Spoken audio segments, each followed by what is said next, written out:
Hello, hello, hello. Can you guys hear me? Sorry for the delay. I had some technical issues to deal with early in the morning. Apologies for that.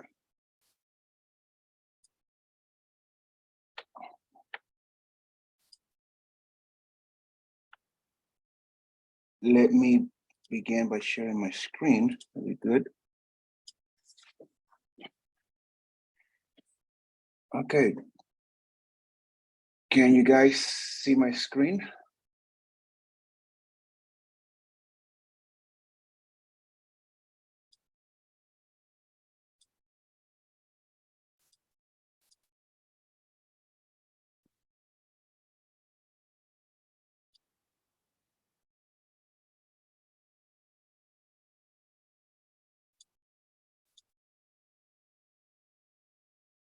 Hello to all. Good morning, top of the morning. I'm wondering if you can hear me.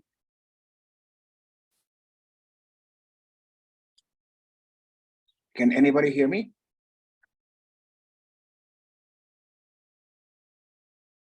I'd like to start, but I'd like to know if you guys can hear me.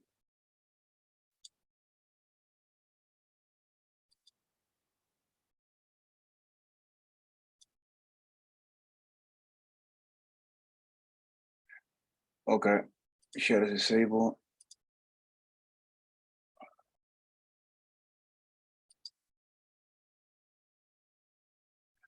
Okay. Host and panelists.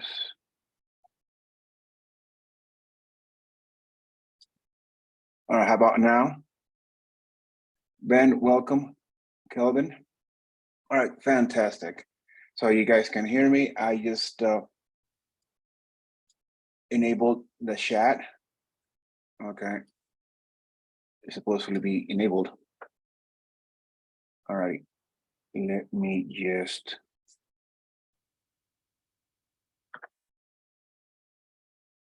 real quick. Let's get started here real quick.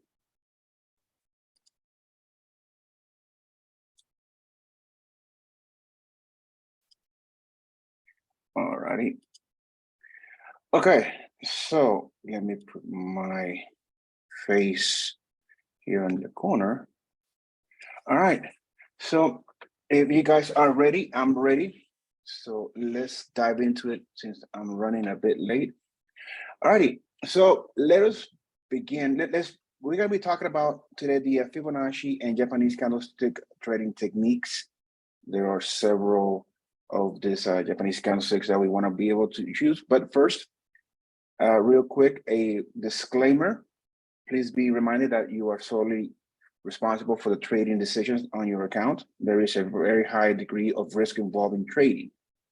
Any information and all content is intended entirely for research, educational, and informational purposes only, and does not constitute investment or consultation advice or investment strategy. All right. All right, so we're going to be looking at some history of Fibonacci and Japanese candlestick, some basics of the candlestick, and then we're going to be going into the meat of the webinar, which is bullish candlesticks patterns that you should know, and the bearish ones. So we're going to be seeing the bullish, and then we're going to be looking at the bearish. All right. For those of you who be interested, I can share the slide of the Japanese candlestick trading techniques, so you can have for your files. Okay. All right. So let us begin with the quote from Galileo. Mathematics is the alphabet in which God has written the universe. All right, so anyone who has crossed paths with the subject matter knows that Nautilus shell found in the Indian Ocean is one of the perfect examples in nature of the Fibonacci spiral. But just how do you put a spiral into a chart to make money? Now, why was the shell the primary symbol of the Pythagoreans who were credited with the discovery of pi, which is 1.618? All right, that's the big question that we want to cover here.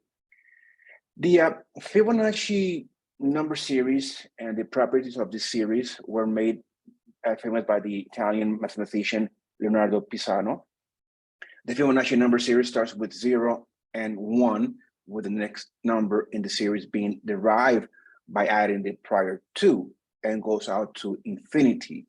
So it starts 0 plus 1, 1, then 1 plus 1, 2, then 2 plus 1, 3, 2 plus 3, 5, 3 plus 5, 8, so forth and so on.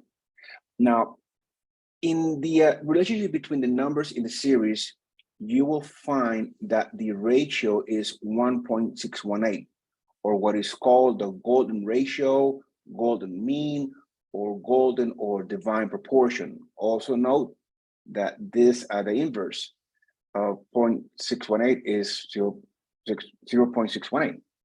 So the golden ratio can be found in many different places. Okay, the 1.618 ratio is used in architecture in what is called the golden rectangle. It is known to be pleasing to the eye. You can find the ratio in nature. It can be seen in flowers, in the nautilus shell, ammonite fossils, and many other places. What is important to most traders is that applying these ratios can help identify key support and resistance zones in the market, and therefore determine key trading opportunities or setups. I'll show you how we apply these ratios in any market with adequate data. Now, we're not gonna be using the Fibonacci number series to analyze the markets. Instead, we will use the ratios derived from this number series. So what do we do with these ratios, and how do we use them to help us trade today?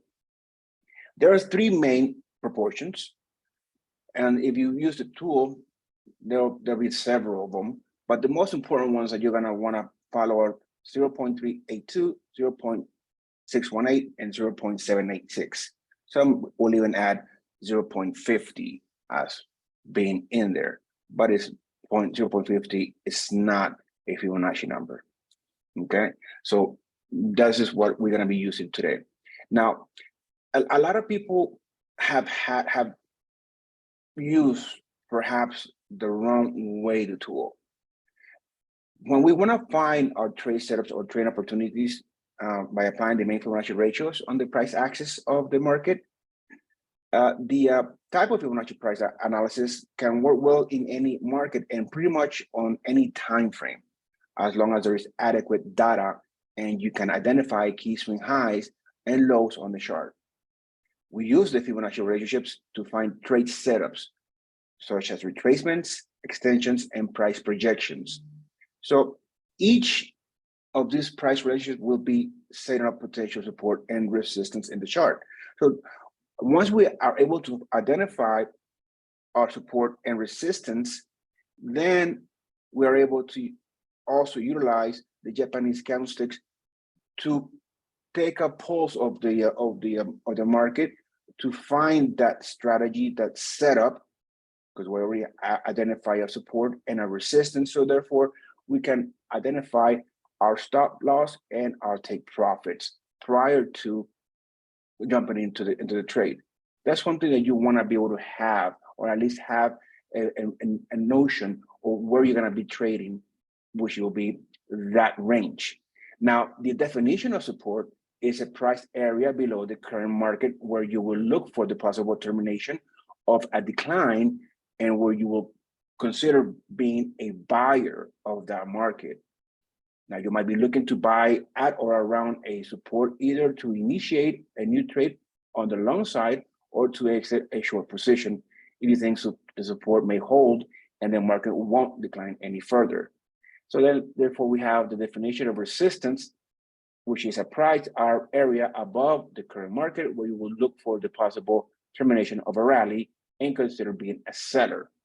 Now, when you want to find a price target, a price retracement level for support, and let me bring here a chart so we can take a look. Let me bring up my charts. Okay. All right. So here we have the NASDAQ, okay, on a daily chart pattern. We're going to be going for our Fibonacci retracement tool. Now here's the scenario where a lot of people find that they're told, if you want to find support, you go from a low to a high, but it's the other way around. If you want to find support, you want to start with a price high and move your cursor down towards a price low to define the range to be subdivided.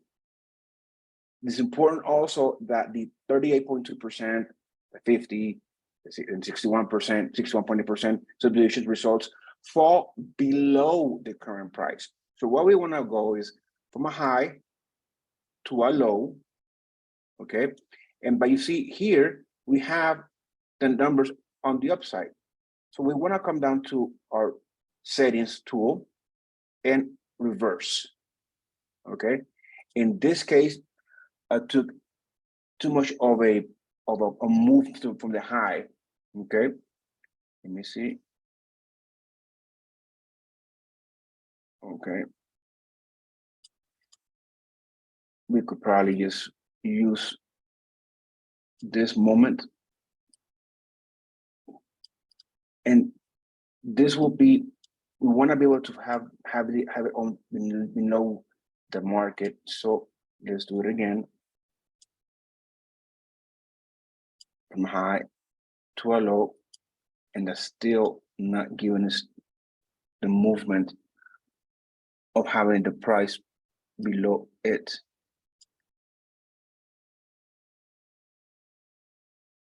Okay, there we go. So that's how we want to be able to use it. At least for the levels to be below the market. Here's where the market's at. Then we change to a 2-hour. We'll be able to even use it from high. Oh boy. Where's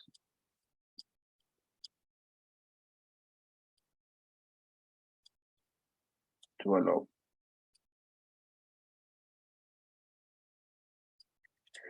Okay. Now, if we want to be able to find resistance, we do it from a low to a high. So we change directions and we do it like this.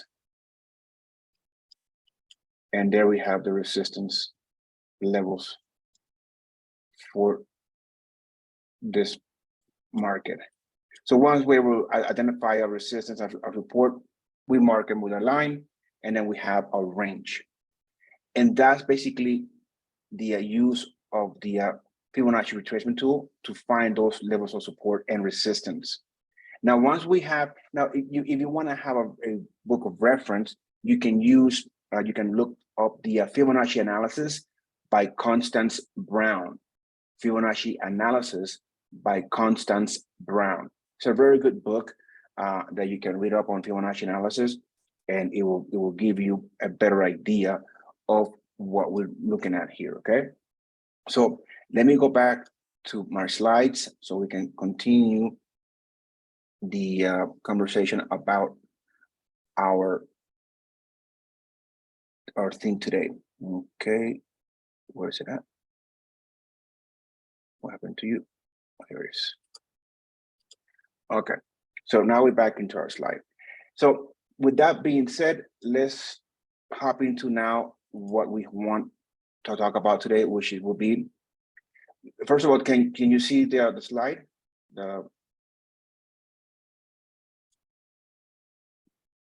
Yeah, okay. So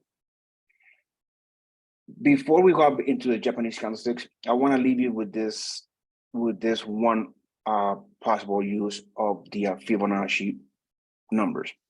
If you want to be able to find the minimum target for the top of wave 3, and when I'm talking about waves, I'm using the Elliott wave theory, if you are familiar with it.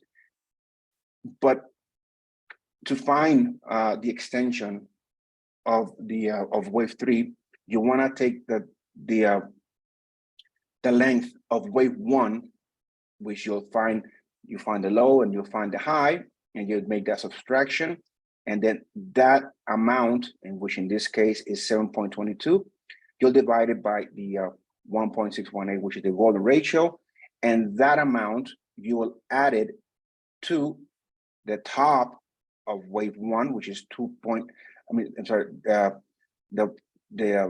bottom of wave 2, which is 214.25 in this scenario, and then that will give you a projection of where that wave 3 could probably end up.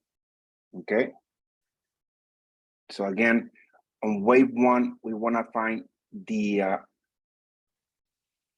amount of ticks, or the movement of that wave 1. Okay.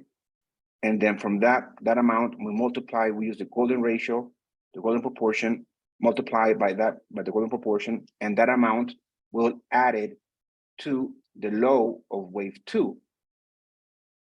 And that should give us a projection of wave 3. And on the also we have on the Elliott wave theory, we have 5 waves. On the 5th wave, if you want to find out the minimum and the maximum projection of wave 5, you do the same scenario for wave 1. You'll get that distance that it traveled, and then you multiply it by 3.236, which is 2 times 1.618, and you add that value, okay, to the bottom, to the initiation of the low of wave 1, to find the minimum movement for wave 5. And then if you want to find the maximum movement, will be you add that amount, which in this case is 5.21, to the top or to the high of wave 1, and that will give you the projection of wave 5 as a probable trajectory of wave 5. But you have to obviously be able to identify the wave counts in the Elliott wave theory, which I gave a webinar last month on it. Okay, so let's take a look at now what we're going to be talking about today, which is obviously the Japanese candlesticks. So let's hop right into it.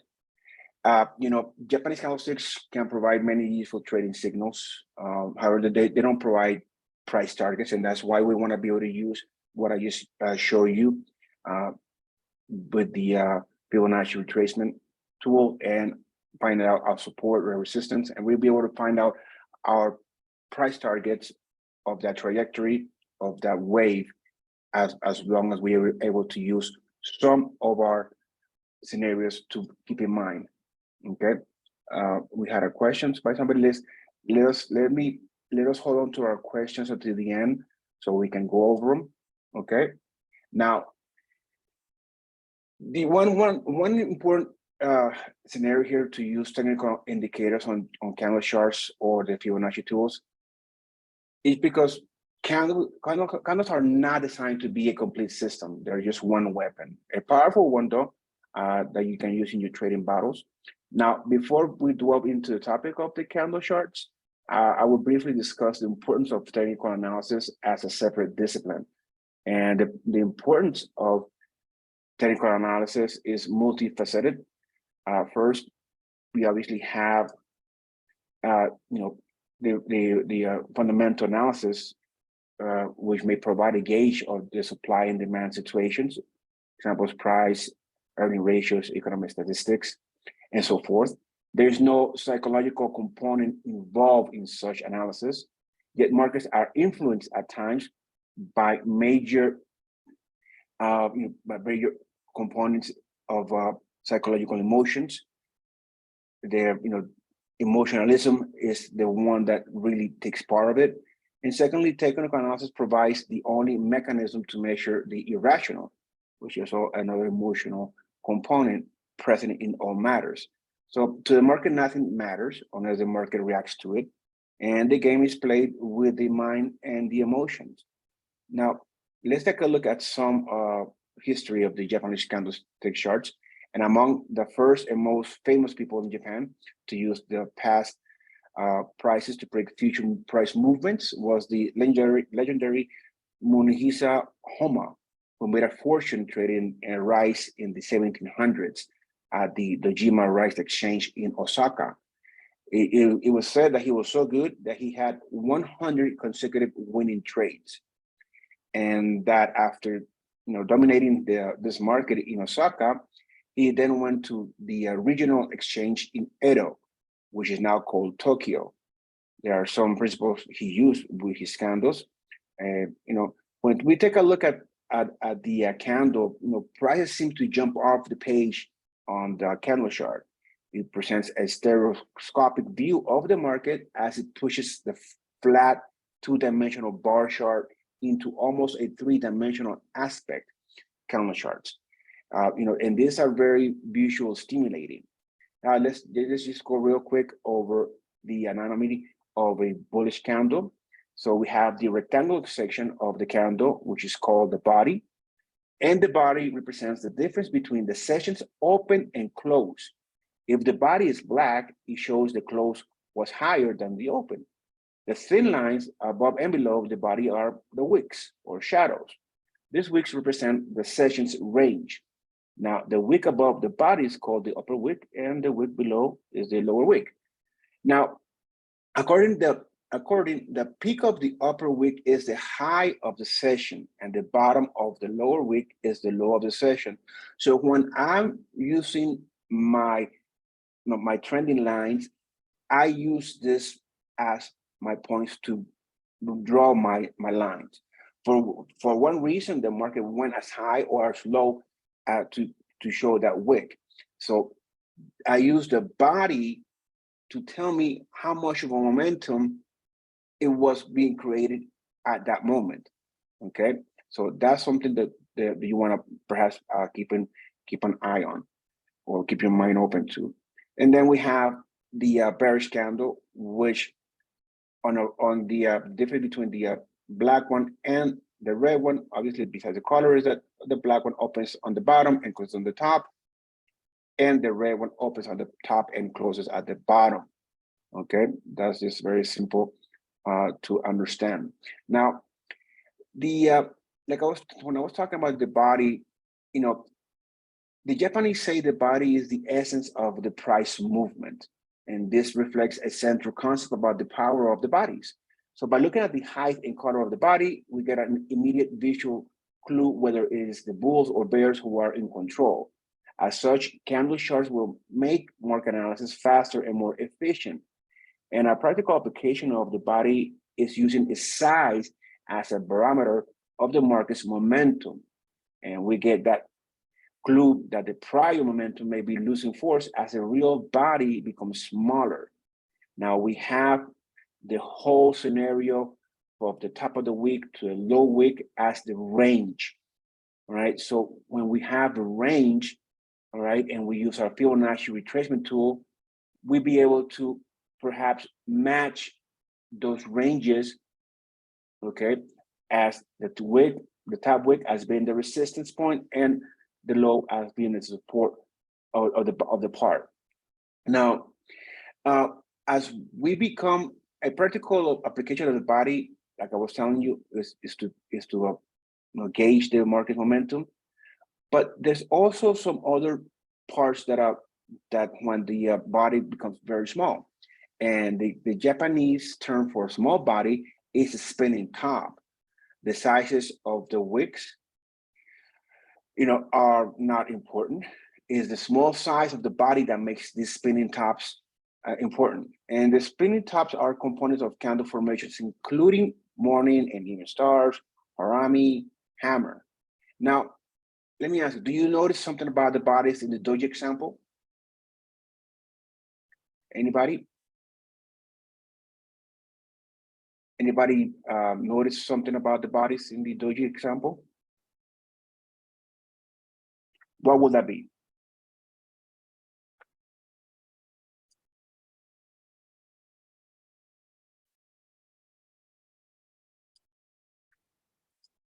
Okay. There is no body. right? That's what it is. There's nobody. We don't have anybody. There's nothing here. Okay, so like on the spinning top, we have an open and a close. On the dojis, we have the open and the close at the same level. Many, when we don't see any of this, it represents that a session it open and close at the same price, at the same level.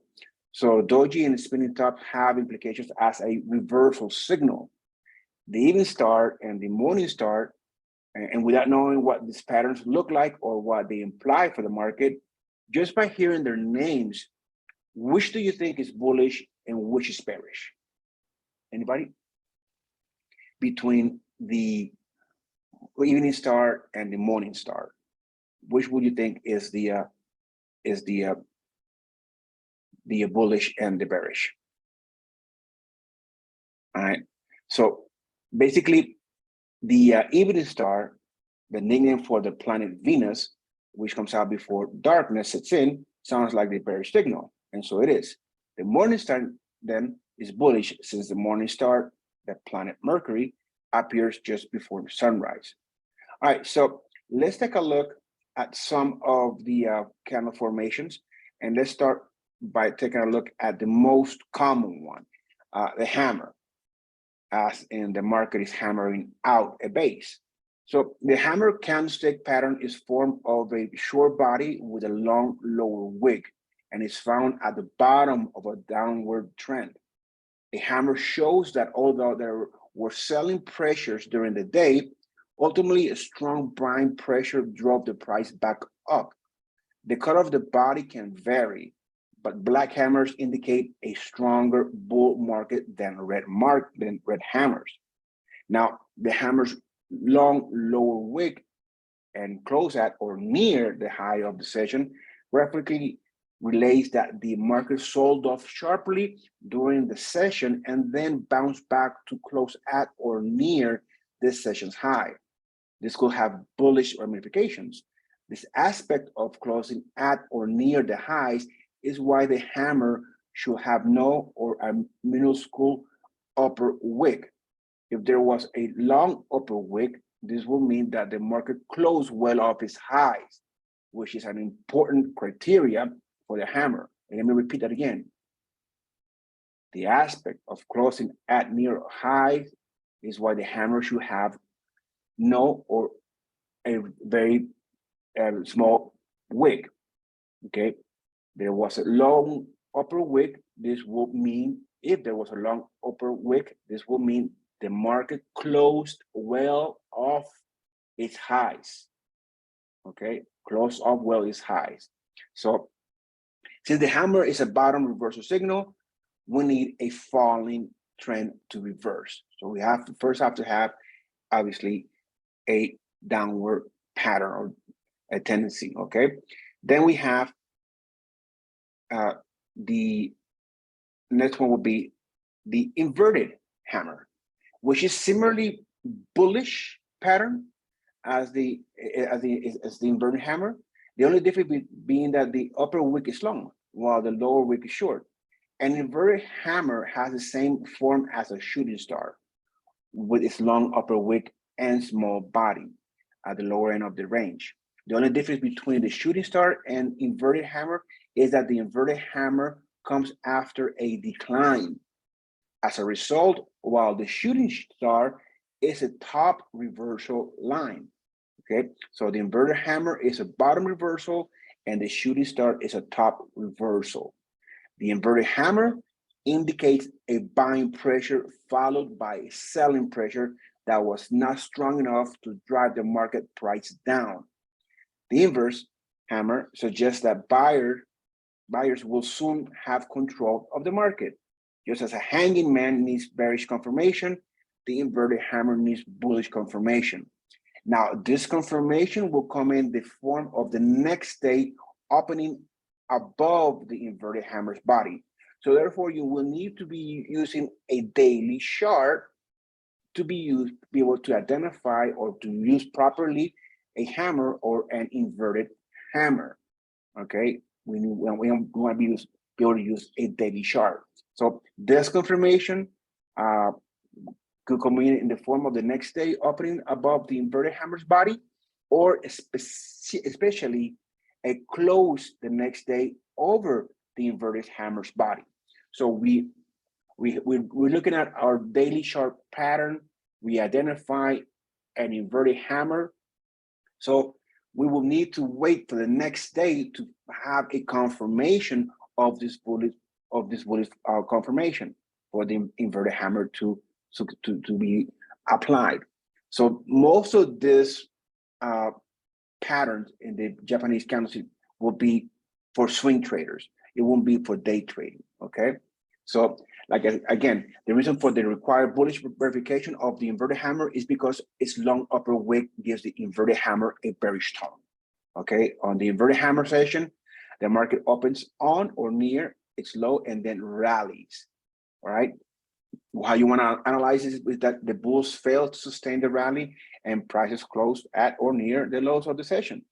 Now, why should negative action like this be a potentially bullish reversal signal?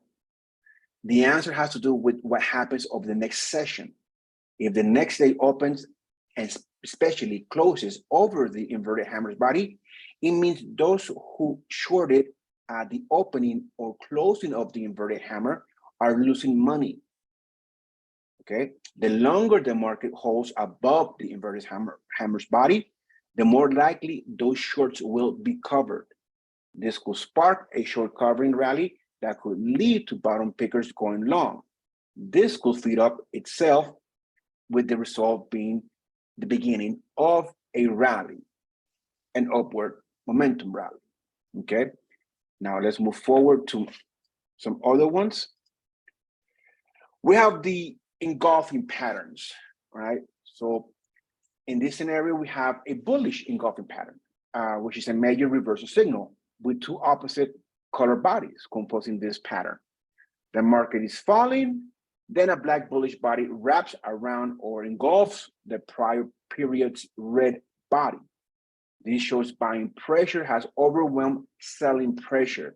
So therefore, we are able to come in and buy the market when we see this particular pattern. Now, when we see that that pressure has overwhelmed selling pressure, then we be able to come in and really just on the second candle, just go along, in the market. Now, obviously, we will have a bearish scenario of it, and the pattern will be that the market is standing higher. Now, a black body engulfed by a red body is a signal for a top reversal, and this shows that supply has overwhelmed demand. So here, there's the bearish engulfing pattern. Now, the main criteria, and there are three criteria for an engulfing pattern. Now, the market has to be in a clearly definable uptrend, okay, for a bearish engulfing pattern, or downtrend for a bullish engulfing pattern. All right, in this scenario, we have, first of all, a downtrend. Okay, so this candle right here is what we want to be able to identify. It has engulfed the previous one and almost nearly the second one. Okay, and this is what a bearish engulfing pattern will look like. Now, two candles comprise the engulfing pattern. The second body must engulf the prior body. It need not engulf the wicks, okay? The second body of the engulfing pattern should be the opposite color of the first body. The exception to this rule is if the first body of the engulfing pattern is a doji. So after an extended fall, a doji engulfed by a very large black body could be a bottom reversal. In an uptrend, a doji envelope or engulfed by a very large red body could be a bearish reversal pattern. Okay. Now we have the morning star. The morning star is a bottom reversal pattern. Its name is derived because, like the morning star, the nickname for the planet Mercury, it foretells the sunrise. It presages higher prices. There are three candle lines comprising this pattern. All right. So first of all, we want to be able to candle one an extended red body, okay? This proves that the bears are in control. Candle 2 will be a small body that doesn't pass the prior body, movement. So, well, what I mean by that a small body that doesn't pass the prior body is that the length of the prior red candle, the small one, didn't pass it. So it's like it's very small. So this is where you want to be able to identify it. It looks almost like an inverted hammer, but it's got a longer wick and the body is a bit more skinnier or narrower, if you will. Okay. Then we have the opposite of the morning star, which will be the evening star, and the same rule will apply for the evening star. We first want to be able to identify an uptrend and be able to see that our red candle didn't pass or wasn't bigger than our previous candle. Then we have what's called the piercing pattern. Now, this piercing pattern is bullish, and it's composed of only 2 candles in a falling market. So first, we have to have obviously a market that is in downtrend. All right. Then the first candle is a red body day, and the second is a black body day. So again, these are daily, for daily charts. Now, this black candle opens lower, ideally under the low of the prior red day. Okay. Then prices rebound to push well into the red candle's body. Now, where there be a gap between the black body, the black candle, and the red candle, it will give you also a sense that if the next session the market opens lower via a gap, then we'll be able to say that the same applies as where market momentum has been shifted. It opened up on a gap, but the market came and closed that gap, and therefore the momentum of closing that gap, which is an upward momentum, overtook the sellers, and then the buyers, the bulls, have taken over the market movement. And so that's why it's important that we take a look at how the second candle opened. If it opened, for example, with a gap, or if it opened with a small body, okay, that's one thing about this particular chart pattern. If it opens also with the small body, and it could be taken as a gap, that gap's away from the large body preceding it. In other words, the starch body can be within the prior session of the wick. All that is needed is that the bodies don't overlap, okay? Overlapping meaning that they're about the same level, okay? So we don't want to be able to do that. Now, we have the next one, which is a dark cloud cover, which is the bearish scenario of the previous one, okay? So we have the piercing line as being bullish, and then we have the dark cloud cover as the bearish one, which is the opposite, obviously. So in this, the first day of this 2 candle pattern is a strong black body. The second day's price opens above the prior session's high, and again, if it opens above the prior session's high, it has opened up on a gap. And that's important thing that you want to take a look and keep your eyes on. If it opens up on a gap, then will it come down to close it? And if it did close it, will it continue the momentum to lower in this scenario? So that's important. That's important thing in this particular chart patterns. So let's take a look now at another one. And this is called the mat hole pattern. It's a bullish pattern. Now, the description of this pattern, is a bullish continuation pattern that is quite like the rising 3 methods, which we'll see in a minute. And now the difference in the mat hole is where the second candle gaps above the first black candle and closes with the gap unfilled.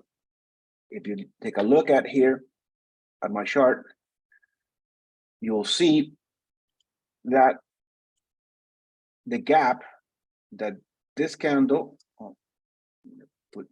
make it so we can see it. All right, this candle close here, and this red one opens here. And so this space right here is a gap. Here's where you want to take a look at that. Obviously, it opened up. Okay, let me clear this real quick. Open up in a gap. It opened up in a gap. It came down to close it, but it didn't close it completely. You see this candle, it closed here. Now you could say that the wick came down to it and it closed it, but we want to be using the body as the parameter of the momentum in the market.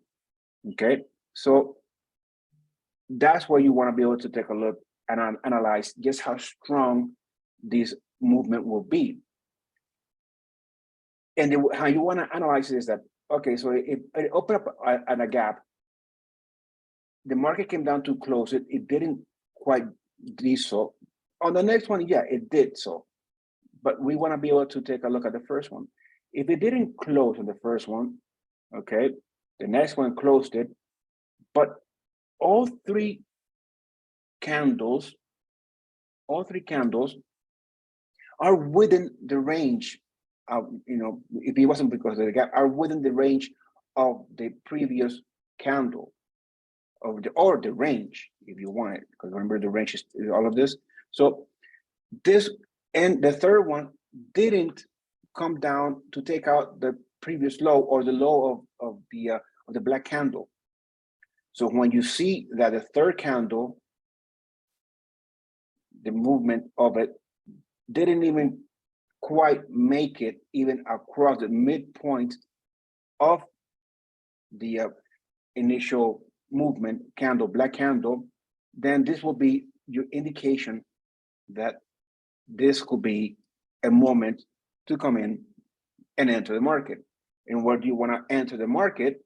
Well, you want to enter the market at the high of the wick of the first candle, of the first red candle.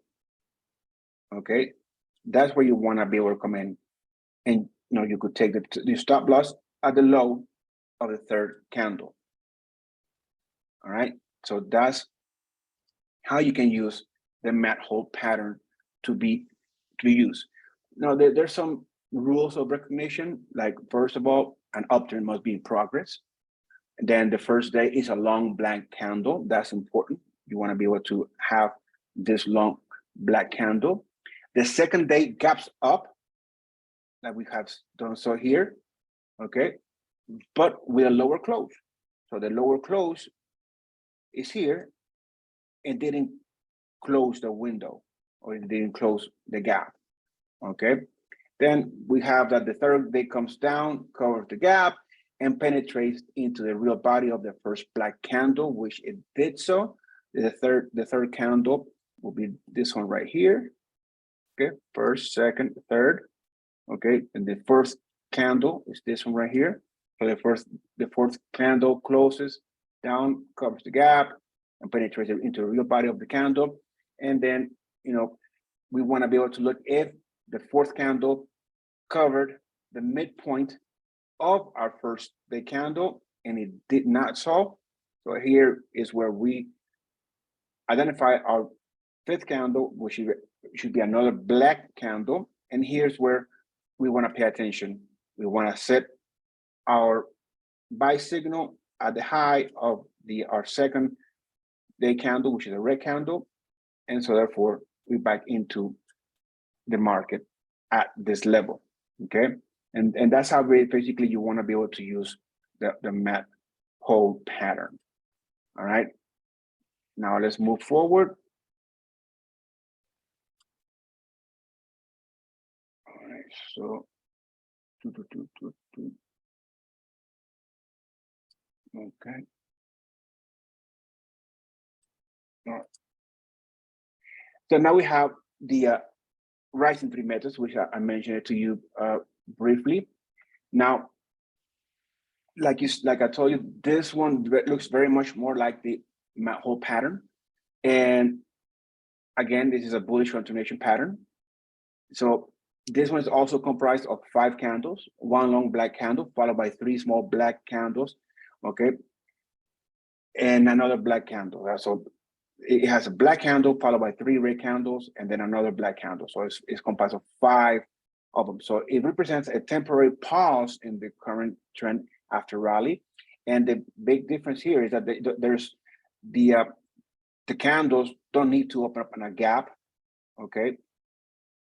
It could be like as such, it could open up also as a gap. But if it opens as a gap, like we have here, what we want to be able to notice is that it closed the gap. And when I mean that it closed the gap, this candle opened on the top and it closed on the bottom. So therefore, this one closed here. There's this gap, but the body of the candle closed it. So that's what the difference between the mat hole pattern and this one is. That's all there is. Okay. So the same rules apply as for the mat hole pattern, which is an uptrend must be in progress. Then we have the first day is a long black candle. Then the second, third, and fourth days are composed of smaller candles that go against the main uptrend. Okay. And their lower price represent profit taken, basically. Okay. Now these candles may be red or black candles, but are likely to be red. And the 3 candles must reside within the range of the first black candle. Here's another important scenario. All right. So the 3 candles, the 3 red candles must reside within the range. Remember, the range is all of this. This is the range. So all 3 candles must reside within the range of the previous one, as we have here, okay? That's another thing, that's another comparison or difference between this one and the mat hole pattern, right? So how do we use it as a entry, a strategy? Okay, well, since this is a daily, we wanna be able to have confirmation. So on our 5th candle, this one right here, market opens and then it covers the movement. So it's like an engulfing pattern as well, the 5th candle, because it engulfs all 3 previous days. So what we want to be able to say is that, okay, so it took 3 days for the market to retrace the range of the first day, but it only took 1 day for it to recover all what it moved in 3 days. So that's a very strong momentum. So we want to be able to buy a signal at the top of the wick, and we want to be using the 4th day candle low as a stop loss. Now, if you want to be more greedy, you can also just use the close of the 5th day candle to as a signal to your entry point. Okay, so that's that. This is the rising 3 methods. So the bearish tone for it is the falling 3 methods, which is exactly the same as the rising 3 methods. In this scenario, it's just that we have the downward trend as our definer. The same scenario applies. 3 candles, all right. The 5th one engulfs the previous 3. Everything that we saw on our 3 rising methods is the same as the falling 3 methods, but just the opposite. Okay. That's just it. All right. So that's the falling 3 methods. So now we have 8 to 10 record lows. This one is particularly you'll find it in running markets. So basically, what this is that the 8 to 10 new record low is going to be made up of between 8 to 10, but sometimes up to 12 candles, making new lows. Okay. Now, the Japanese trader calls each new low a record low. If the market makes 8 new lows or more without any meaningful rebound, the market is considered oversold. Now, the English equivalent of the expression of the Japanese traders use is the stomach is 80% empty. In other words, selling pressure should end, and the market is due for a rebound. Again, if we are in oversold territory, you can use that RSI to see if you are in oversold territory. And so therefore, if that's the case, selling pressure should be ending and the market is due for a rebound. Now, the rules of recognition will be that a downtrend must be in progress. Every new low is counted as a record low. And what I mean by every new low, all right? So we have that low, a low. This is a low, okay? But it's a black candle, okay? But you could count it because it's a new low. Then we have another one, another one. But here's a higher bottom, which it should not be counted, okay? This candle opened up with a gap, a small gap. So this one will not be counted. So you have 1, 2, 3, 4, 5. Then we have another low, 6, 7, and then 8 as our candle. Okay. We'll try to find some images for this one. So we have that if any one candle makes a higher low for that session, that low is not counted. Okay, that we have in our example here. And then after 8 new record lows, we want to be able to buy stops, can be tightened, lowered, as one prepares for the markets to reverse upward. Now, the placement of buy stops should be the higher high of 2 candles back, right? So we count our candles, 2 candles back. So this is 1, this is 2, okay? And we're gonna use that candle, the second one back, as our entry point. So that where that candle open, that's where we put a buy signal, and then we use the bottom of our A candle as our stop loss. Okay, and the potential of it should be higher. So if that's the case, we'll know, okay, how high we can go, all right, due to the range of the movement of the prior movement of the downtrend. Okay. All right, so let's now for the bearish scenario will be 8 to 10 new record highs. So we're making new highs, right? We're making new highs, high, high, high, high, high. And this one does not count. We have another high, and then finally our last high, and then market rebounds. We could obviously here, if you see it starting as with a gap down like we have right here, this part right here, it could tell you the same. The momentum has shifted, the bulls have run out of steam, and that bears have taken control of the market. And the when we want to be able, when we take a look at that shift in candle, remember that the body of it is going to tell you the momentum of that initiation movement. So if it's a long candle, we want to analyze it as a strong takeover by the bears in this scenario. Okay, let's take a look at some other ones.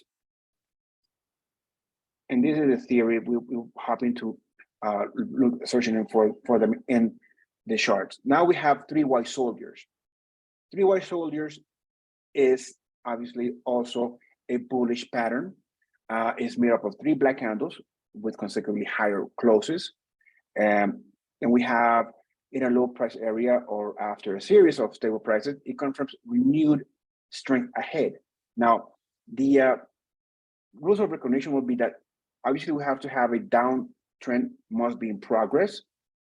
This is followed by a trend reversal with the formation of 3 black candles, each with a higher close. then each subsequent candle should open within the previous session's red real body. But this overlap is not a rule, okay?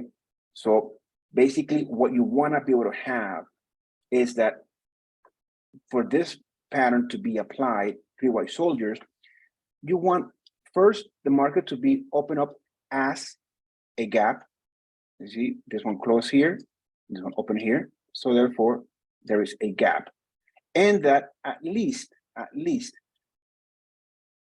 2 candles be inside the range of the previous red candle. Okay, yeah, if you want 3 of them to be within the range of the first one, it's even a stronger, sign that the market is reversing. All right. So each of the black candles most close at or near its highs. Okay, and how we want to interpret this is that the 3 red soldiers is representative of a trend reversal, especially if seen after a sharp downtrend or a low price area, and the 3 successive higher highs and higher lows made in a step-like fashion reflect a bullish market ahead. So we want to be able to buy on the third candle. Okay, so we want to be able to use our stop loss, the lowest point, and then the buy signal can be the top of our second candle. Okay, so if that's the bullish, the bearish one, erase this. Okay, the bearish one will be 3 black crows. So again, 3 black crows is gonna be, the bearish candle. It's a pattern for this one. The same scenario applies. We gotta be in an uptrend, must be in progress. All right. After this progress, this is followed by a trend reversal with the formation of the 3 red candles, each with a lower close. So we have to, again, since this is daily, these candles are for daily charts, we have to use that. Okay. So that being said, now this one is a doji start. Okay, a doji start at the bottom. So a doji start at the bottom with a gap, okay, that got below, below a black candle, we want to interpret as this. The first day is gonna be a black candle. Okay, the second day is that the doji appears at the bottom, which warns of a possible bullish reversal or trend change. But we need bullish confirmation in this. Now, how do we receive confirmation before acting on this? Is that the confirmation, by confirmation, if candle 3 closes above highest high of candles 1 and 2. Okay, so the confirmation will be that candle 3 closes above highest high of candles 1 and 2. Okay, so the highest high of candles 1 and 2. Which are the candles 1 and 2? All right, so the doji is the first one, and then the second one will be the black one. So the third one is this one, and we want to be able to use that. So being aggressive will determine how you will apply this scenario.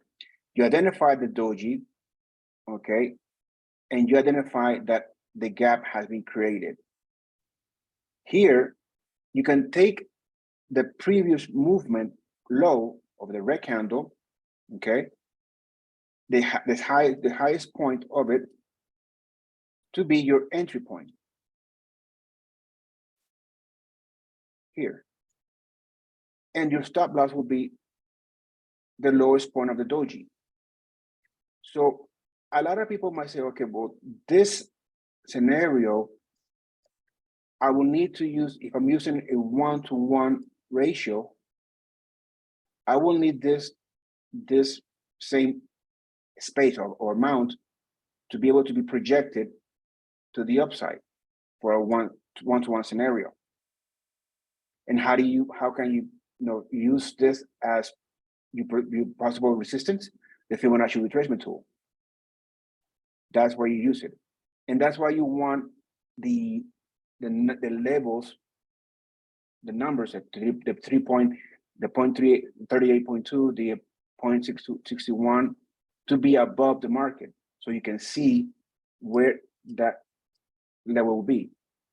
And also, if you want to have it as support, you want to have it to be below the market so you can use as support. Okay. So now that's the doji, the bottom doji. Then we have the other scenario, which would be the top doji. And the same scenario applies. First, we want to be able to identify that we are at an uptrend, something to reverse, right? Because the doji always entitles a reversal. So we have the doji at the top that gaps above a black candle. This is a warning of the trend change. Like I said, the first day must be a black candle. The second day is a doji that gaps above the red candle, above the black candle. And the third day's bearish confirmation is that red candle. Okay, so we have the doji, then we have our red candle as appears as a signal. So since we already have identified, or the candle, the market has shown us that the previous movement of the doji is a black candle, we use that level, the lowest point, at our sell signal, right? And the top of the doji as our buy stop or as our stop loss. All right, the same scenario applies. Now, it could be a narrower space in the chart. Okay, I'm just showing this here to better view of what a gap is and what a doji is. Okay, so we have the doji in the top, the bottom and the top. Now we have Twitter's bottom. Twitter's bottom looks very much like a hammer. Now, this Twitter's bottom is a 2-day bullish reversal pattern. So we want two candles with matching lows distinguishing this pattern. Okay. The shape of either candle is not important. So it's unimportant. What we want to be able to do is a downtrend must be in progress. Okay, so we identify that we are in a downtrend. Then the first candle is black, reflecting, the first candle is red, reflecting the continuing bearish mood. The second day candle lows matches the low of the first candle, forming a double bottom. All right, so we identify that we are in a downward trend. We have identified a low, then we have our candle, a black candle, okay, and we have identified that the wick of the candle has matched the previous low, created a double bottom, and so therefore we can use the range of the last red candle as our signal to enter the market. So we use the top where it opened as our buy signal, and then we use the low or the double bottom as our stop in it.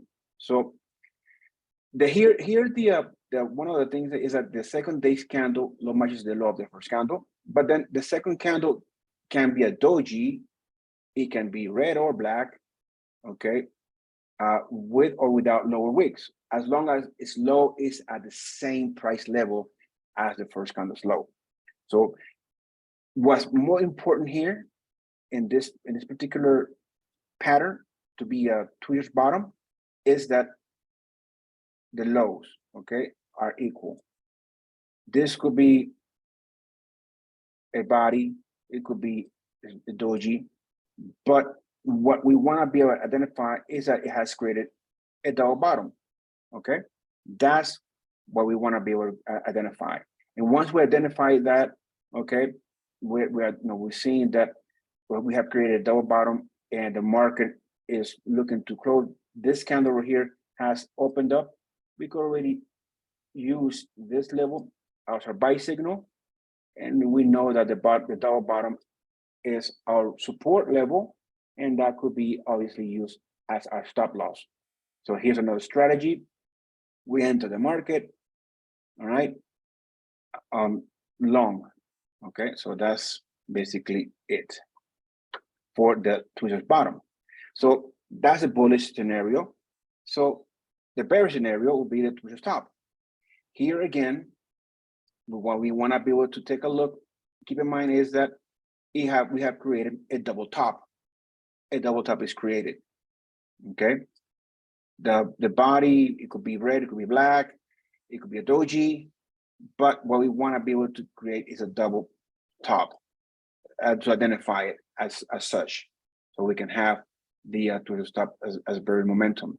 Now, you know, how you want to interpret this is that the matching highs of the twisted top imply market resistance. So it reflects the inability of market bulls to drive prices higher than the previous high. So seen after an uptrend, this twisted top can be a major bearish reversal pattern. And so once we're able to identify a twisted formation, the highs and the lows are important and not their real bodies, okay? The high and the low is what's important in the twisted formation, okay? Now, this can be multiple candles, more than two. Now, again, the proper action will be as a possible bearish reversal. Now, we want to be able to sell if there's a bearish confirmation candle that closes below the low of candles 1 and 2, okay? So that's what we want to be able to apply it. Now let's move forward. So we have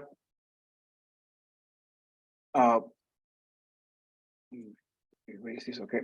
So now we have the bullish harami cross. Now this is a 2-day bullish reversal pattern, okay. So we first have that we have a long red candle followed by a doji, which distinguishes this pattern. The second day's doji must reside within the first day's red real body. What do I mean by that is that the range of the doji must be inside of the real body of the first day, okay, of the first real body. So the doji has to reside inside of it, and that is your clue.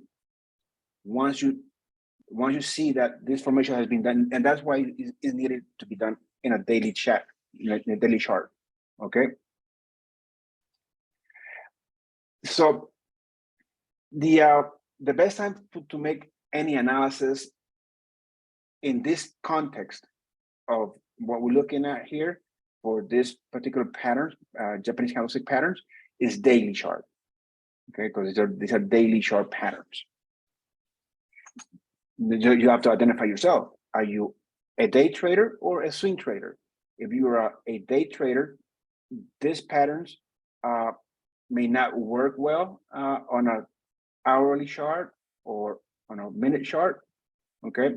So that's where you gotta, this is where you come in and test out these patterns, whether you be able to identify them in a different time frame. But all of these patterns are for daily patterns, okay? So this is the bullish of the bullish harami cross, okay? The rules of recognition will be obviously that the downtrend must be in progress. The first candle is red, reflecting the continuation bearish mood. The second day's candle is a doji, and where the dojis, where the open and close are equal in price, and that the body of the doji rests within the real body of the first red candle. So how we want to interpret this is that the harami cross can be, the same as a harami. It is normally viewed as an indecision day. So the Western pattern equivalent is a inside day. So for those of you that know what an inside day is, this is the same thing. It is just called the harami cross. So after a strong downtrend, red candle, the bears are not selling down any further on the second day, but instead of a small candle, a doji is formed. This is seen after a strong downtrend or at a low price area. So the proper action for this is that confirmation is required. So we're gonna buy if there's a bullish confirmation candle that closes above the high of candles 1 and 2. So we have candles 1 and 2 are the first red candle and the doji. So on our third day, our candle closed above its highs. So that's what we want to be using it as a confirmation. So for a bullish harami cross, we have the bearish harami cross, which is basically the same thing, but the difference is that we started from an uptrend. All right. This is what it would look like as a bearish. And then we have just the bullish harami, not a bullish harami cross, the bullish harami. Now, this bullish harami is a 2-day bullish reversal pattern. So we obviously have a long red candle followed by a small or red or black red candle distributing this pattern. Now, the second day's black or red real body must reside within the first red real body. Okay. So as we see here, the difference between the bullish harami cross and the bullish harami is that first we have a body for the harami, and that it opened with a gap, and that gap was not closed. Okay, so those are the main points that you want to pay attention to. That there's a body and that there's a gap. Okay, so again, how we want to be able to interpret this is that a harami is normally viewed as an indecision day. Okay, and so therefore, again, the inside day is the equivalent for the Western part, for the Western pattern. So after a strong downtrend, the bears are not selling down any further on the second day. So hence the higher opening and close of the second day. And its short black candle reflects its indecision on the second day. So we've seen after a strong downtrend or a low price area. So this pattern hint of a market reversal to the upside, right? And obviously we want to be able to have confirmation required from that, which will be that we have the third candle has closed above the first two. Okay, and yes, like we can use the red candles range as our strategy, the top wick as the buy signal and the lower wick as the sell stop. Okay, so now let's move forward to the bearish harami cross, which we saw the bullish one, and then the bullish harami, the same thing. You see here, you see how the bullish harami cross, we only have a doji, and in the bullish harami we have, a doji, but with a body or spinning, spinning bottom, and we have a gap. That's what's the more important thing. We have the gap. That's what we want to be able to keep an eye on, that we have a gap. Right now, let's move forward. Then we have the bearish harami. Now we have the hanging man, which a lot of people might think that's also a similar scenario. Now, the hanging man has the same shape as a hammer, The only difference is that that hanging man comes after an advance because of a longer, lower wick is viewed as a plus. So on a hanging man, the longer the wick, the better the better chances are that this is going to be a hanging man or a reversal pattern. And now, why would that be? You want to be it because the hanging man has such a wick, and it's especially important that one wait for the bearish confirmation with the hanging man. So at a minimum, this will be a lower opening under the real body of the hanging man. I usually recommend a close beneath the hanging man. Now, the reason for waiting for a close under the hanging man's body is that if the market closes lower the next day, those who bought on the open or close of the hanging man day, and lots of trading occurs at these 2 times, are now left hanging with a losing position. Hence the name, hanging man.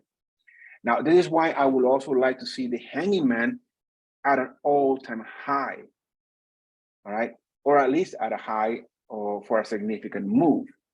So in this scenario, the longs entering on the hanging man's session are in their position at new highs, thus making them more nervous. So this could be those suffering from FOMO, fear of missing out. So they come in and hop into this new high movement, but consequently, those longs might decide to back out of their now losing position. So that could cascade into more selling pressure. The hammer and hanging man can be recognized by 3 criteria. First of all, is that the body is at the upper end of the trading range. The color of the body is not really important. It has a long lower wick that should be at least twice the height of the body. Okay, so here's again, the criteria for the hanging man is that the wick of it, the long wick, should be twice long as the body. Okay, and it should have no or very short upper wick. So the upper wick, it should be a very, very small one or none at all. So those are the 3 aspects of the difference between hanging man from the hammer. Okay, so we want to be able to specifically use the hammer. It must come after a decline. So a hanging man must come after a rally. Okay, again, a hammer must come after a decline, and a hanging man must come after a rally. So we want to be able to use the hammer if it's valid, even if it comes after a short-term decline. But a hanging man should emerge after an extended rally. Again, preferably at an all-time high. Now, the confirmation of a hanging man should be, we want to be able to confirm it. Now, while a hammer not need to be. Okay, Gordon. At the end, we'll cover that. Okay. And we're almost done anyhow. All right, so the last one that we're gonna be taking a look are the gap or window fill. Now, here's gap trading can be very profitable. There are several continuation patterns that come with gaps with the Japanese, which they refer to as windows. Now, a gap is defined as an area in a chart where no transactions are done. Okay, so let me explain this real quick. A price gap is essentially a vacuum or a discontinuous point on the chart. Now, these gaps are formed because of a void in buy-sell orders or due to an overwhelming influx of buy-sell orders. So in an uptrend, for example, prices open above the highest price of the previous day, leaving an up gap or an open space on the chart that is not filled during the day. And in a downtrend, prices open below yesterday's low, leaving a down gap that is not filled during the down day. So we can see that upside gaps are signs of market strength, while down gaps are signs of market weaknesses. Now, they both represent potential power in the move that follows. Gaps are sometimes filled before they continue with their prior trend. While the Western chartists will say the gap is being filled, the Japanese chartists will say the window is being closed. So windows also act as support and resistance areas. So a rally market that has a window open is likely to move in the direction of the window, right? Any corrections you find support in the window area. So a good buying area is therefore the area just above the window. Likewise, in a downtrend, on an open window not closed and exceeding is an indication of lower prices. So a trend change occurs when a window is broken. For example, if the correction of an uptrend closes the window and violates the lower boundary of the window, breaking the window, then buy positions should be closed out and short positions instituted, as the trend is said to have changed. The opposite holds true in a downtrend. Here, in this example, we have, a gap up that the market came and closed it. Now, the area of the gap, which we see here, okay, as the market comes down to it, we can use the top part of it as our entry scenario, or even the bottom.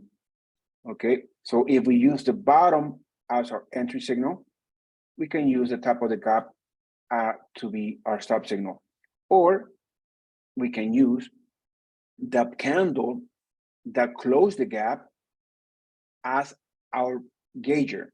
So we can basically use it as the top of the wick as our stop loss, and then we can use the wick of the gap, okay, or even the candle, the close of the candle, our sell signal. So we can have, I show to, as an example, the sell signal to be used as the close of this candle, but the gap was created from the wick. So if you want to be more aggressive, you could use the wick as your sell signal, and you could use the candle that closed the gap as either where the market closed, okay, or the wick of it as a stop loss. Here's where you will test your greediness or how your aggressiveness. Okay, if you want to be an aggressive trader, okay, you enter the market at the wick, okay, and you could use your stop loss being aggressive higher than the wick, or being more conservative, where the candle close. Okay, so that's the definition for this pattern. I will make it. I will send the slides so you can have the slides for your records. So now, Gordon, which methods are the best for minute to hourly trading? Methods for hourly trading. All right, minute or hourly trading. When you talk about methods, you're talking about strategies, right?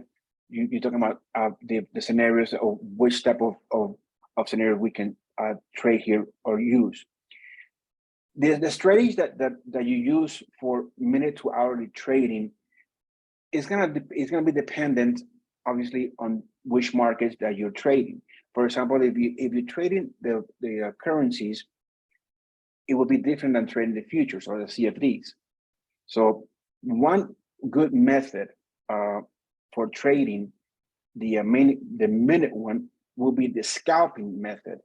Scalping means that you have found a ranging scenario, you have found a channel created by the market's fluctuation, and you either want to be buying at the support level and selling at the resistance, or selling at the resistance again, and buying at the support to come out of that sale. So you sell the resistance and you buy the support, and that's in the minute trading. That's one of the methods, is scalping. Another method for hourly trading or minute trading will be the use of, let's say, for example, the Fibonacci retracement tool or the extension tool. And here, let me show you what I mean by the extension tool. Let me share my charts with you so we can take a look together. Okay, so here we have the chart of the NASDAQ. Right. The extension tool is this one. Okay, so we have identified, let's say, for example, that this movement to the upside, and this extension tools really takes 3 points: the initiation point, which is this one, the top one, which is this one, and then a lower one, which will be this one right here. So by us using the extension tool of the Fibonacci retracement tool, and we, let's say, for example, go down to 15 minutes, by using this extension tool, we will use our Fibonacci levels as our resistance levels, right? So if the market is in an upward movement or in a rally, we want to see how high it could reach. So these levels right here will be our targets, and just by applying it, we can use it. So let's say, for example, that we are using it, and I'm going long right now at when it came to a 0.38.2. So I'm long. My target right now, my initial target will be the 0.50%. That's my initial target. After this initial target is met, I can use the 0.618. If the market is going to continue its rally, it should come down to that level. So that's my next target.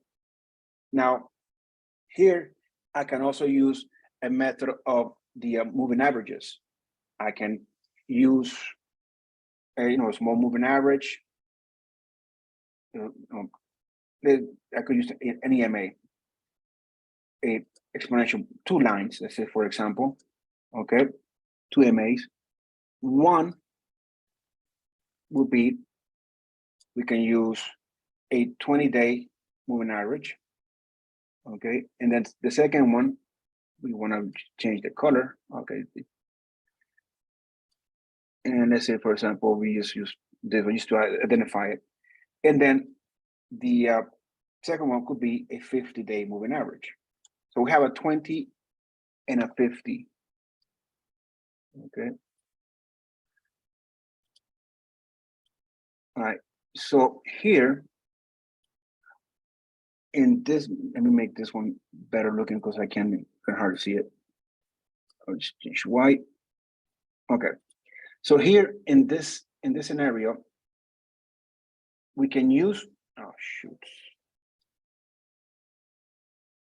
Oh, sorry about that. Click back. Hopefully you reload everything for me, and it did. Okay. So we down to 15 minutes.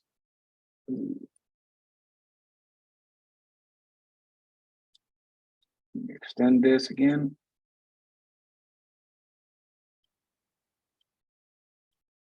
All right. So the method will be, as a crossing of the moving averages, okay, it will signal us that if the slower movement, which is the the 20, okay? The faster movement is the 20, and the slower one is 50. As the faster one moves below, from below to the slower one, it indicates a buying opportunity, okay? Now, the question was right here. So this candle is the one that shows us that it was a buying opportunity, but the market did a retracement, okay? Here's where we want to be able to, if we have the crossing of the moving averages, we want to be able to wait for them to separate, like they're doing so right now. As they do so, okay, we can enter the market, right? Even though we don't know what the market, if the market is going to continue to move higher or lower, but our predicament or our consensus is that it should move higher. The consensus will be to move higher as the crossings have been done. So we have the crossing as an indication of a market moving to the upside. Okay, the faster is above the slower one. So therefore, we can use our extensions to see where the market can move towards to.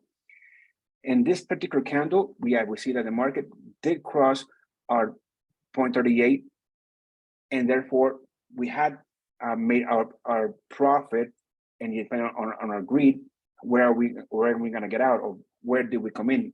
So, but essentially is we have the crossings of the moving averages.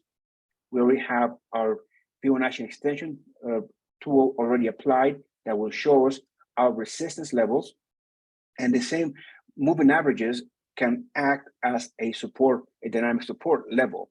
Okay, so right now what we're looking for is for the market to continue its movement higher. Okay, that's where we want to. Now, we also want to be able to go along with the momentum of the market, and the momentum of the market has been so far to the downside, right? So this will be counter trend movement. All right. Now, if you want to be with the trend, then you want to be able to identify an opportunity where the market will retrace, will move back down lower. But right now, one of the methods will be that for us to be coming and apply the Fibonacci extension tools, or do scalping, doing different time frames. You could start at a 1 hour, okay? See where that will take you. In the 1 hour, we are in a bullish hour, so you know you're bullish, you know you're an uptrend, and you go down to 30 minutes to see how that scenario is happening. Okay, in this scenario, we have the fastest moving average moving line is below our slow one, so we want to be able to have them cross in that time frame. If we go down to 15 minutes, it's already it has already happened. Now, here we are anticipating that the market will come up to the 15 level, which happens to be a previous high. So at least the market will know that the market should come up to this level, having the moving averages crossed. So that's one method. There's other methods that can be applied. Does anybody has any other questions? Mona, let me find out if we can share the recording, okay? All right. Do we have any other questions regarding this? Let's take a look at the markets where we could probably be going today. We are consensus, okay, and see if we can identify any of those. I usually like doing 2 hours market analysis. I have here my levels for today, my support, my pivot point, and my resistance. Okay, in this 2 hour, the market has been really flat, but it's looking to show us an upward movement. We first have to take out this prior high for us, and which is around the 13,000 level, which is a psychological resistance level. So we first have to come and meet this high in the NASDAQ. Let's take a look at the S&P, the daily chart. Let's go on to 2 hours. In 2 hours, you can see that the market is flat, really. And perhaps we're going to continue to have a very narrow trading days until Friday to find out what will come out of the Mr. Powell's mouth. Will he be hawkish? Will he be aggressive? Will be 75 basis points? Will be 50 basis points? Let's find this. We have to find out. We have to wait and see. But I will assume, and my consensus will be that if the market has created this ranging scenario, we have to first come out and take out this previous high. So we have about 30 points of movement from where we are if we decide to go long the equities or the indexes. Here we have crude oil, WTI. So WTI, in my perspective, is that are we gonna come up to $98 in crude oil? The market seems to be pointing so after making a strong movement to the downside early in the week to almost $86, and then from here, popping above 90 and now sustaining itself above 94. So my projection will be 98 as my psychological price level, but first 96, just because obviously we want to be going $1 by $1 as resistance, but yeah, the inclination will be higher. Now there's more and more talk about an Iranian nuclear agreement again between USA and the Ayatollah. Joseph, the best time frame for Fibonacci retracement is depending on the type of trader that you are. If you are a day trader, okay, then those retracements, the tool that you apply the tool on will be on that time frame. So the Fibonacci retracement works on any time frame, on every single time frame. So it just depends on your inclination, whether you are that trader or a swing trader. Okay. All right. So this is crude oil. So the possibility of crude oil reaching 96 is higher. Okay, 95 initially, but we have touched it. We retraced from it. Then we have here natural gas. Natural gas. I'm very bullish on natural gas.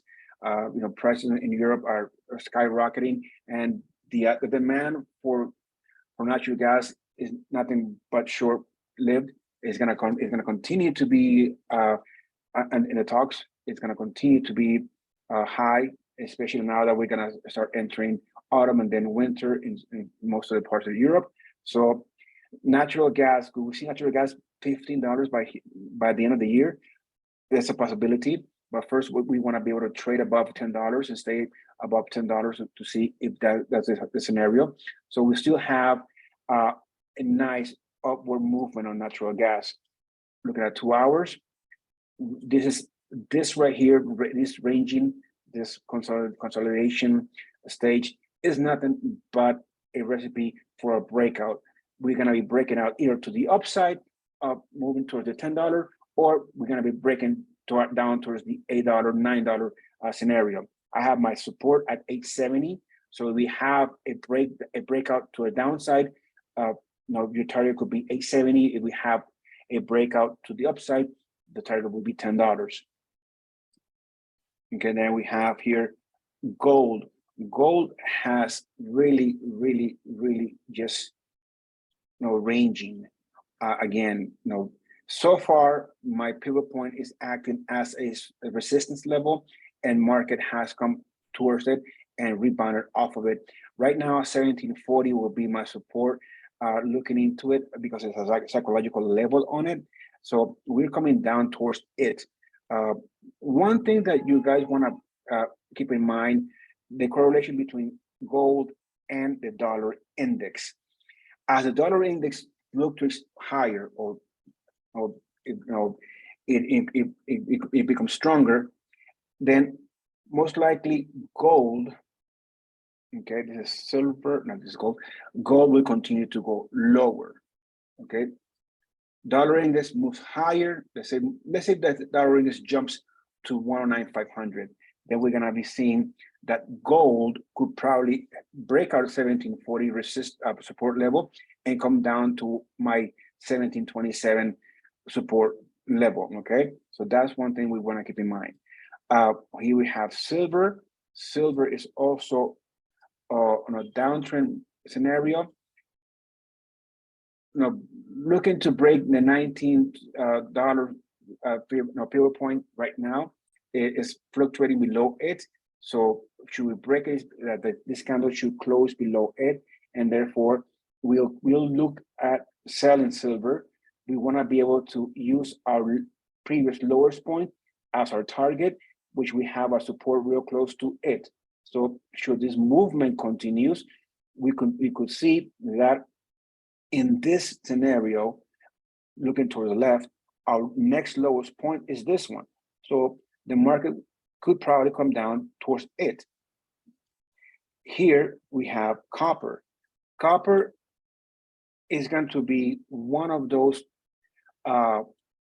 markets where you will be able to find lots and lots of opportunities.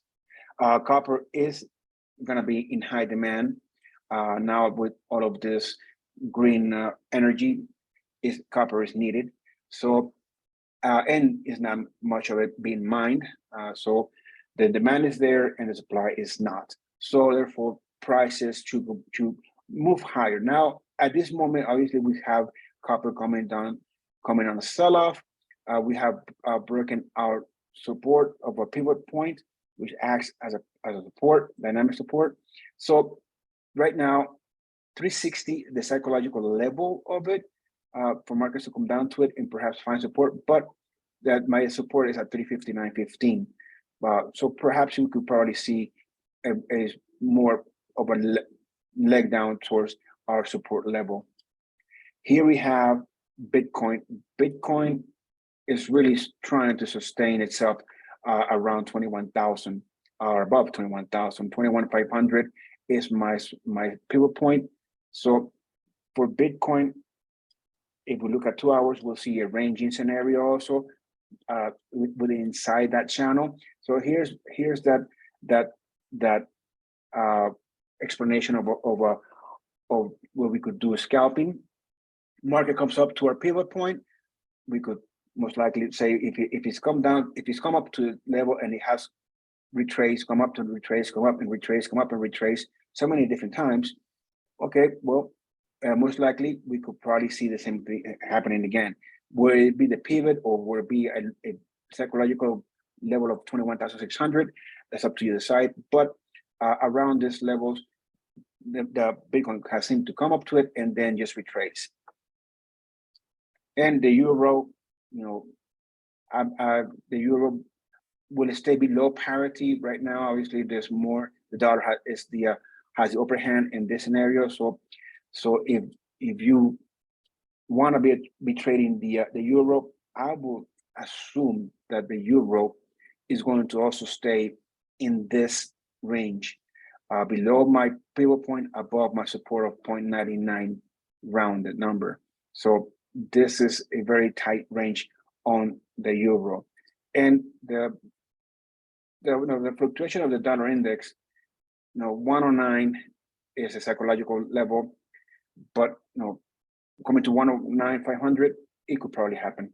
Okay, so that happens, then we obviously will see movement in gold.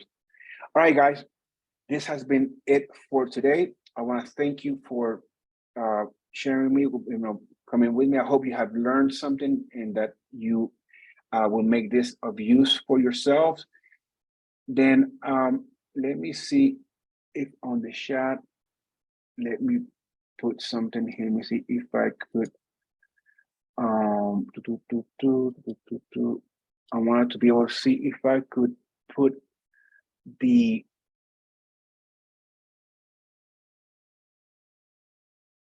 for sure. I will do so. Okay, I will do so. I wanted to see if I could post it here so you can just download it Uh, I'm trying to find out a way for me to see if I could actually do that. I like to, let me see, hold on, if we have, yes, hold on, let me see if you guys will be able to use this. Hold on for 1 second. I'll do the, hold on for 1 second. Let me use this.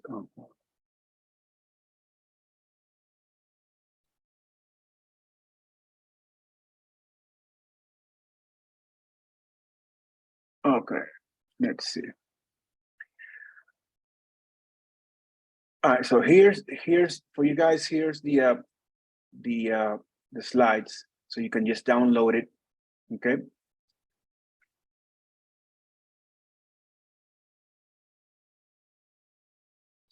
Here you can download it here. Okay.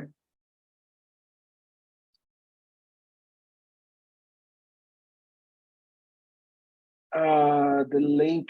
No, I can't provide a link for this. Can you download it? Can you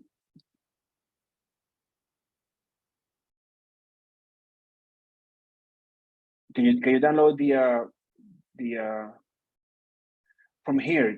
I posted it here. You don't see it. You don't see the file.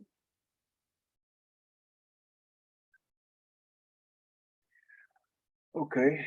All right. Let me see. How the heck could I do this? Okay. No. Okay. No. I can't. I thought I could. I thought I could post it here on the chat, but I can't. So I'll just I'll email it. Okay. I'll email it to you guys. Okay. Or here, this is my. If you want the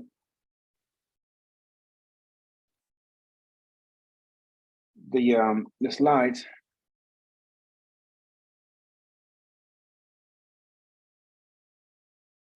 just email me. Okay, and I'll send them to you. All right.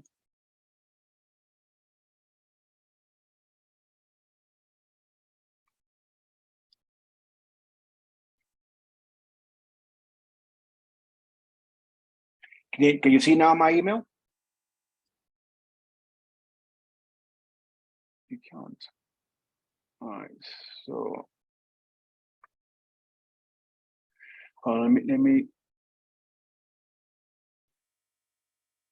Okay. So why can't you not see?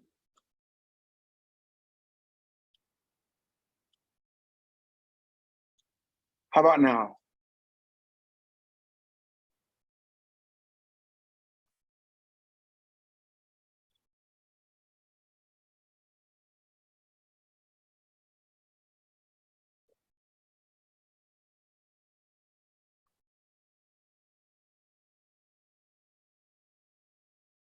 How about now?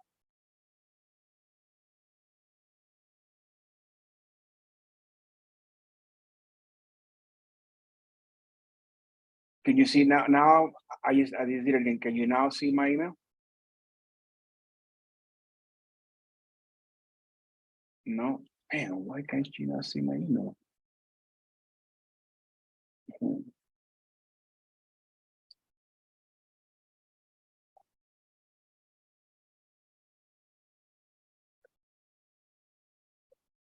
Okay, I'm gonna send it again.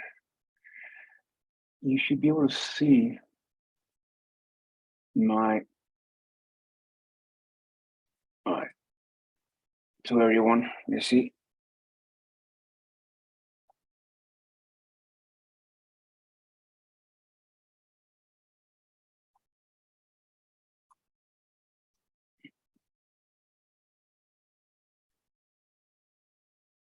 How about now? Okay, so if I'm able to do that, let me see if I could just share it again here. Hold on for 1 second.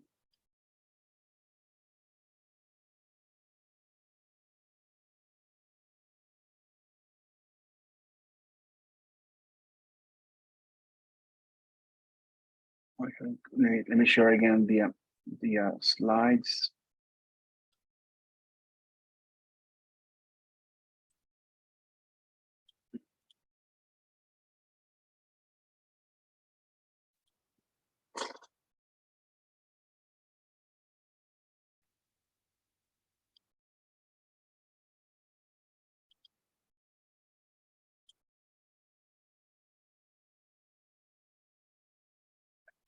Can you guys see it now? The slide? All right, cool. So now you can download it, download the all right, fantastic. Great. Great. Now you guys can download it. All right. Do you guys have any other questions?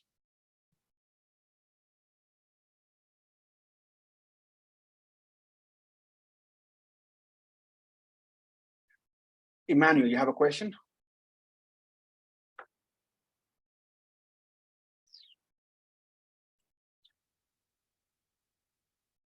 Okay, what is your question? Can you type it in?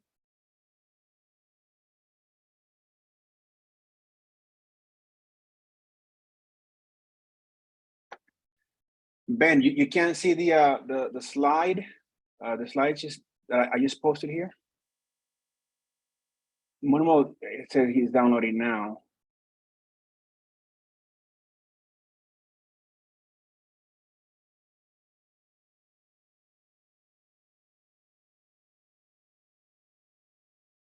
I think you can't see the file. Okay, let me.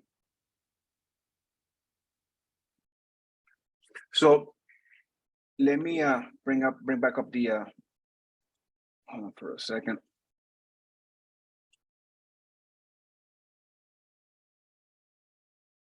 Let me bring up the US dollar chart again so I can explain it to you one more time.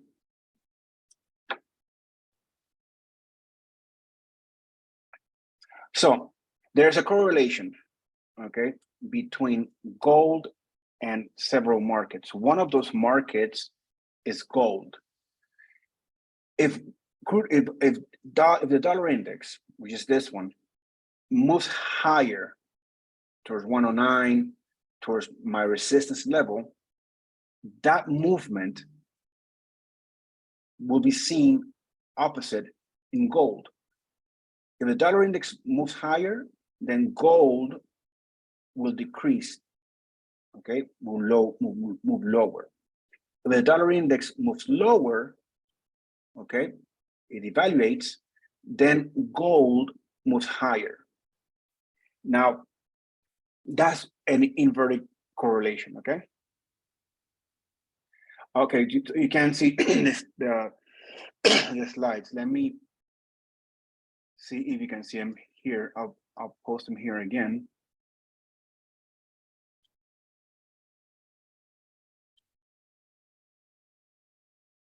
Here's the slides again. Clayton, do you see it now? Can you download it now?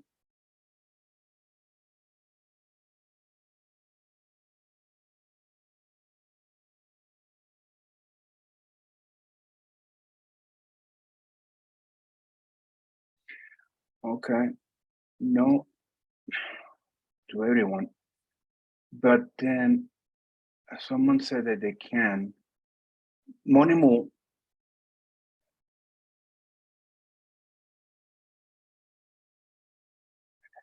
Okay, so Anne-Marie says that she was able to download it. Monimu said it's downloading now, but then some people can't see it.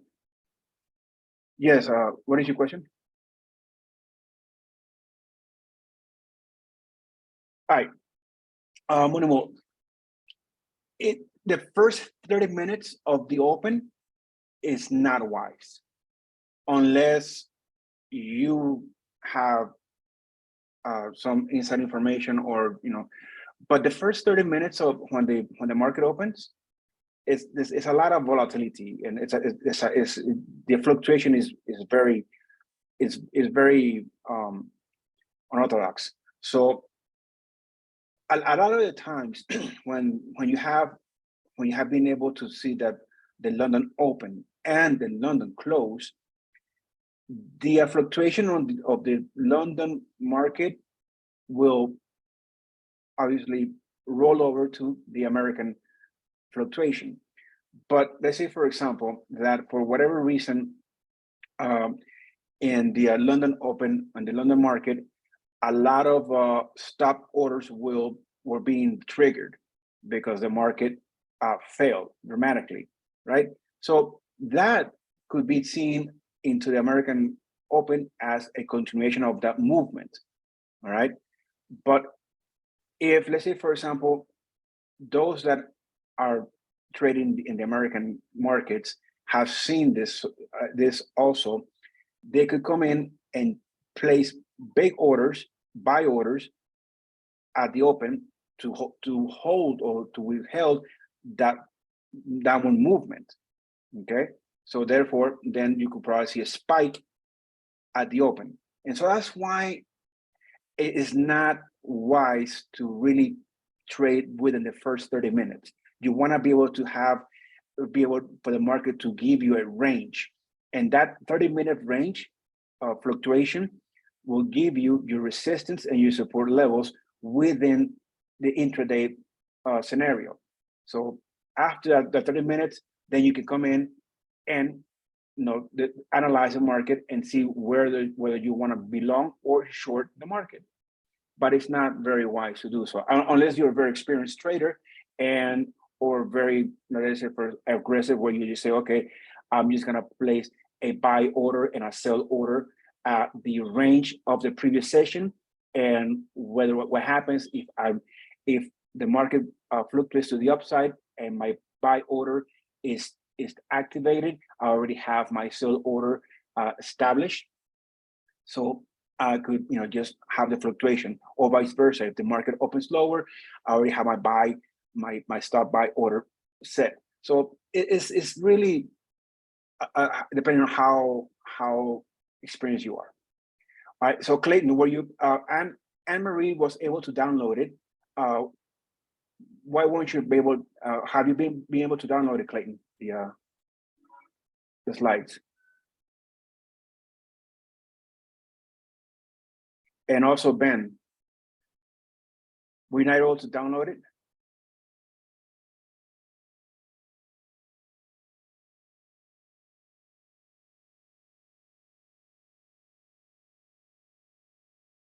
Okay, so Munehisa is 50% download. Now it hasn't appeared. Really? Huh. Let me put it again here.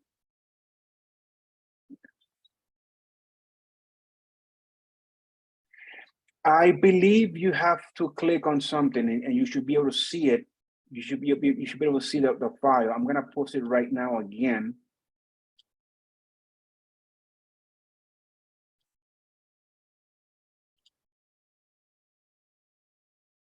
Yeah, it seems too far from the UK. Yeah, I am a bit far from the UK at the moment. But you should be able to see this file again.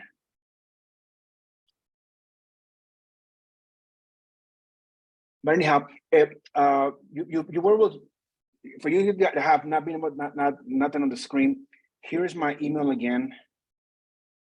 So just send me an email and I reply back to you with the slides, okay?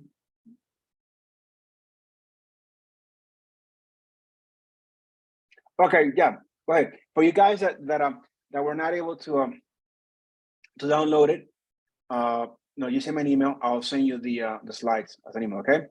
All right. Well, thank you for again attending me, joining me. I'm glad that you guys was of use. Keep an eye on the market open.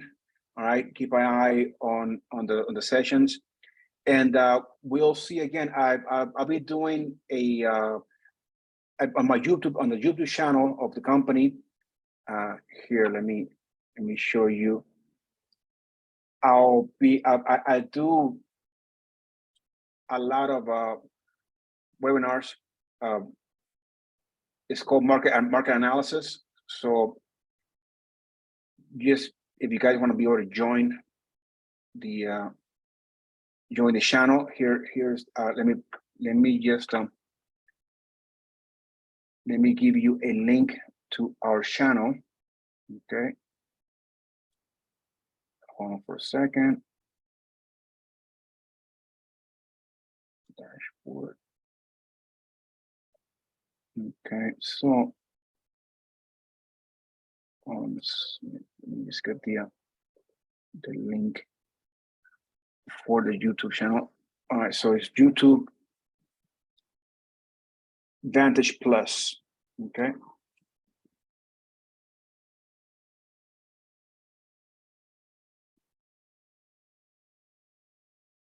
Just search for that. Vantage Plus is our YouTube channel, and then on there you can see I'll do some short webinars where I talk about the market, I talk about possible support and resistance. I talk about the market and give an insight and just give updated news. All right, guys, thank you again, and have a nice one. See you next time, next month on another webinar that I'll be doing. Okay, thank you. Bye for now.